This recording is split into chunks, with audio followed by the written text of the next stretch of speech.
জুলাই মাতৃভূমি অথবা মৃত্যু।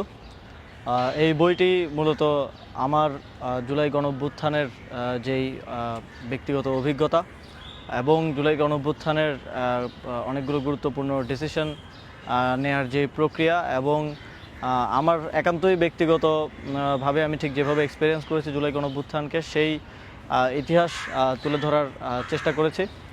সময় স্বল্পতার কারণে অনেক ডিটেইলডভাবে বইটি লেখার ইচ্ছা থাকলেও সেটা করতে পারিনি। অনেকগুলো ঘটনায় আমি ডিটেইলে না গিয়ে সেই ইতিহাসের ধারাক্রমটা উল্লেখ করার চেষ্টা করেছি। তবে আমি মনে করি যে এই বই থেকে আপনারা জুলাই গণঅভ্যুত্থানের অনেক সিদ্ধান্তের ব্যাপারে জানা অজানা অনেক কিছু জানতে পারবেন এবং অনেক অভ্যন্তরীণ বিষয়ে জানতে পারবেন।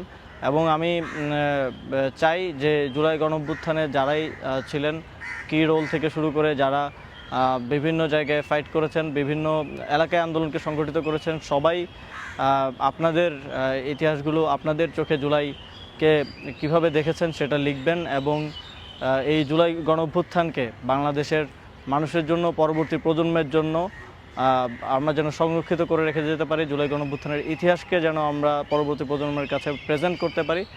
সেজন্য আপনারা আপনাদের পার্টগুলো লিখবেন। আমি আমার পার্টগুলো যতটুকু পেরেছি লিখেছি এবং ভবিষ্যতে আরও ডিটেইলভাবে আপনাদের সামনে উপস্থাপন করার চেষ্টা করব।